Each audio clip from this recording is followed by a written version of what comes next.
Assalamualaikum warahmatullahi wabarakatuh. Perkenalkan, nama saya Nupila Seliana, Prodi PGSD semester 5 kelas D. Di sini saya akan menjelaskan tentang konsep IPS di SD. Istilah IPS di Indonesia dimulai dikenal sejak tahun 1970-an sebagai hasil kesepakatan komunitas akademik dan secara formal dimulai digunakan dalam sistem pendidikan nasional dalam kurikulum 1975.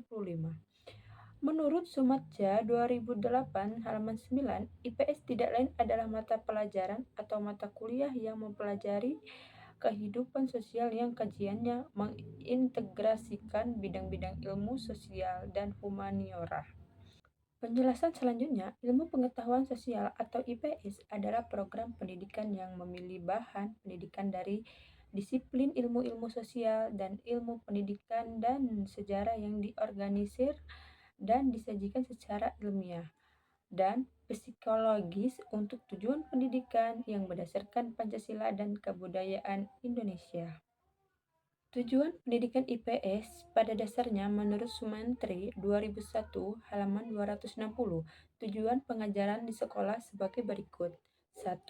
Pengajaran IPS ialah untuk mendidik para siswa menjadi ahli ekonomi, politik, hukum, sosiologi, dan pengetahuan sosial lainnya, sehingga harus terpisah-pisah sesuai dengan body of knowledge masing-masing disiplin ilmu sosial tersebut.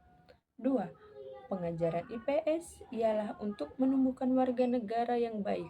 Sifat warga negara yang baik akan lebih mudah ditumbuhkan pada siswa apabila guru mendidik mereka menempatkannya dalam konteks kebudayaannya daripada memusatkan perhatian pada disiplin ilmu sosial yang terpisah-pisah.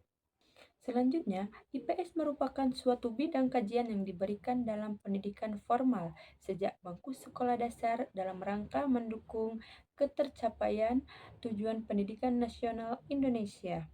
Tujuan diberikannya pengajaran IPS pada jenjang sekolah dasar adalah agar siswa mampu mengembangkan pengetahuan dan keterampilan dasar yang berguna bagi dirinya dalam kehidupan sehari-hari. Melalui pengajaran IPS diharapkan berkembangnya kemampuan dan sikap rasional tentang gejala-gejala sosial serta kemampuan tentang perkembangan masyarakat Indonesia dan masyarakat dunia di masa lampau dan di masa kini. Selanjutnya, pengembangan pembelajaran IPS di SD.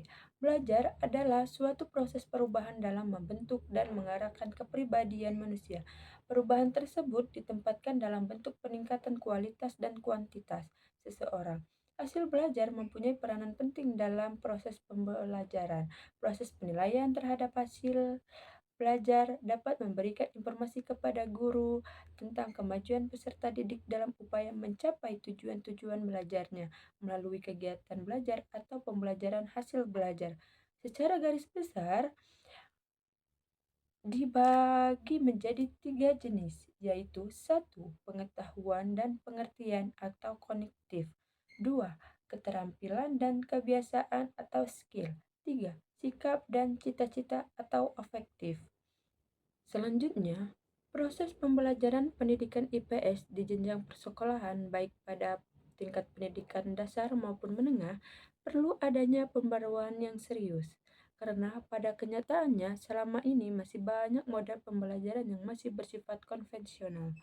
Tidak terlihat adanya improvisasi dalam pembelajaran. Jauh dari model pembelajaran yang modern sesuai dengan tuntutan zaman dan kondisi lingkungan sekitar di mana siswa berada. Salah satu contoh model atau pendekatan pembelajaran yang modern tersebut adalah model pembelajaran kontekstual. Model pembelajaran kontekstual tersebut dianggap sebagai upaya pembaruan dalam pembelajaran pendidikan IPS.